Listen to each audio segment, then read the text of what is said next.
சகல சௌபாகியம் ஐஸ்வர்யம் கூட கோயில் படியேறி தொழுவோம். நந்தீஸ்வரன் பாதம் அதை வேண்டி சகல சுகம் வாழ்வில் பெறுவோம். ஓம் நம சிவாய ஓம் நம சிவாய சிவாய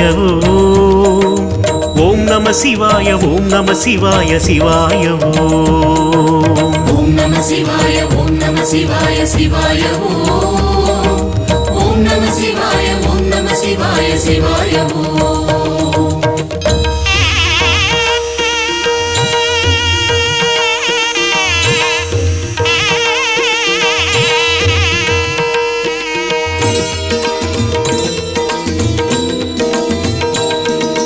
காலதேவனே கங்காதரனே சச்சிதானந்தனே சாந்தரூபனே ஏகாட்சரனே பஞ்சாட்சரனே ருத்ரா